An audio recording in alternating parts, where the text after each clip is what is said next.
first claimed that virtually there is no strategic culture India has. The second said it is inconsistent, complex, diverse, and virtually irrelevant. And the third one claimed that it is highly defensive. I'll be arguing that Indian strategic culture is highly pragmatic and deliberately use ambiguity to achieve its objectives. There are three elements of this strategic culture. First is geography. It is a unique continental geography. We term all the time as a subcontinent, which isolates India from the rest of the world. It's kind of a source of pride in which in isolation they have evolved a great civilization. It provides them self-confidence, but at the same time it has failed them to protect from the invaders. So it creates anxiety and create high level of sensitivity about the security. The second major element is the diversity. Essentially, this diversity exists at all levels of physicality and cognition. Virtually, vertically and horizontally, Indian society is diverse to the extent of being contradictory to each other. Its regions are virtually an autonomous unit, and they have existed autonomously for centuries. Over 4,000 years, central authority has been absent from the Indian civilization. So it is a collective source of passiveness. But regions, on the other hand, had history of aggression and strategic initiatives. They have moved outside subcontinent and established their political dominance. Kalingas, Cholas, Marathas, Gujaratis, Punjabis, Bengalis, they have their sub-strategic cultures, and they have all demonstrated aggression and strategic initiative. Third is a social structure. It is a, generally we know, hierarchical, caste-based Varna system, which is based on the mano-dharmic concept of hierarchy. So we have an organized society on a pattern-client relation that is rooted in dharma.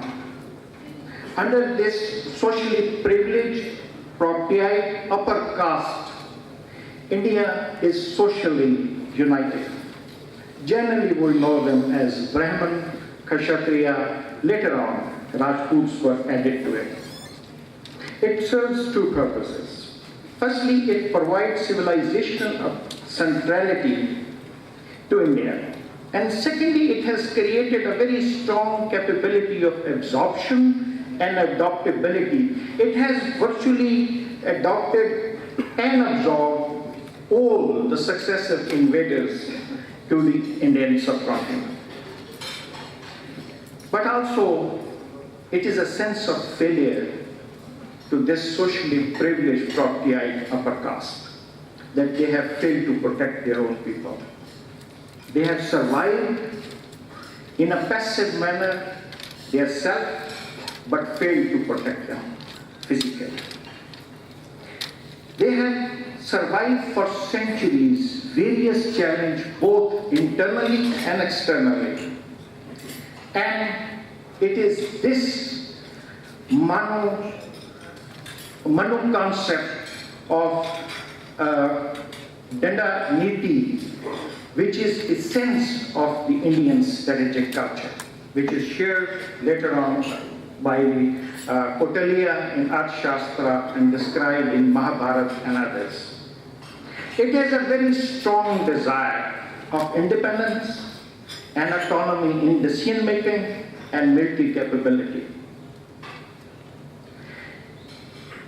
This class came to the center stage after thousands of years of power during the period of British Raj.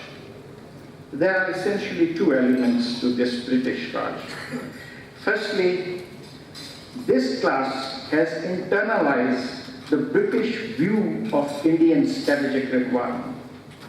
So on the basis of this, they have accepted the concept that South Asia should be denied to any other power through the creation of a hegemonic relationship. Second, India, governed from its central Delhi, is a peacekeeper and provider of security in the Indian Ocean. And thirdly, it should be recognized as great power.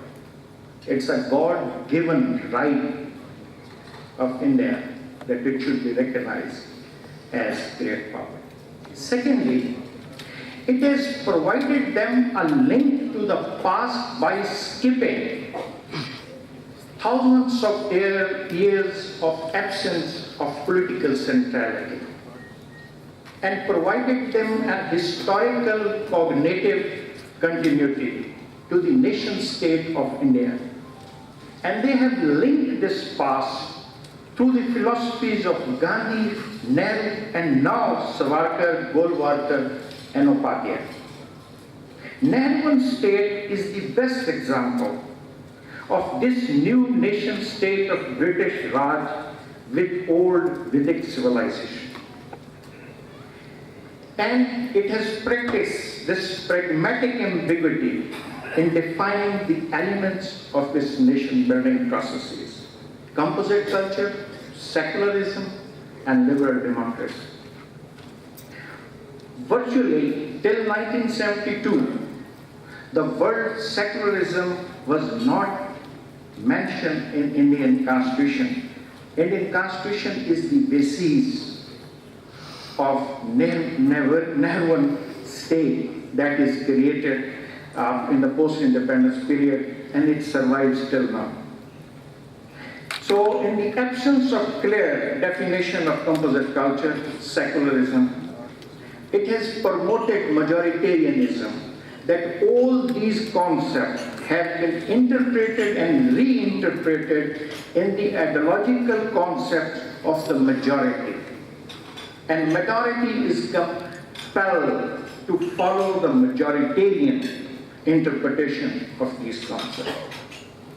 Secondly, it has adopted a very flexible approach to the issues of power and material interest. For national integration, it has not accepted the consent of the local people.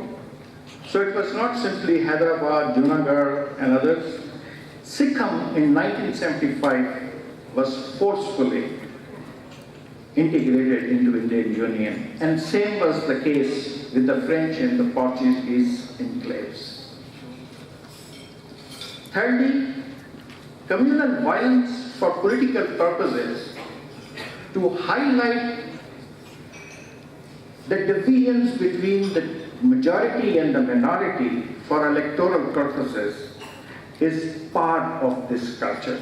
So we see Indian secular rhetoric very strong at the central level, and communal rhetoric at the constituency level.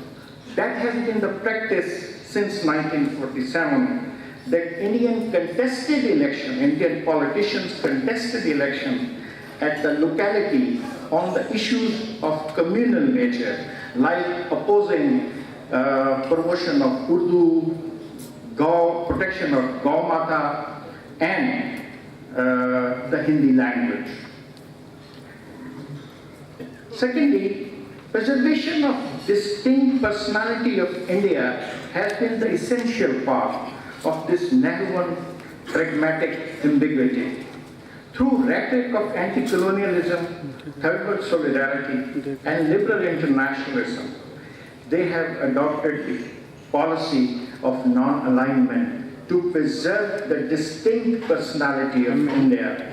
But it has also followed a pragmatic route that it shifted from non-alignment after 1962 in the late clashed with China in the late 60s. It shifted towards Soviet Union because they were not happy the way United States was transferring technology to India. So the choice was very collective of this elite and very consciously pragmatic that they allied with Soviet Union.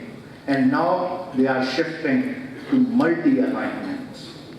Similarly, nuclear program is also a best example of this behavior.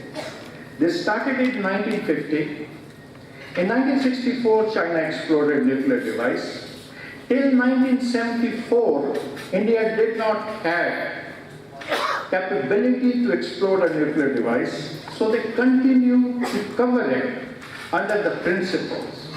But then again in 1975, it was exploded with peaceful intentions.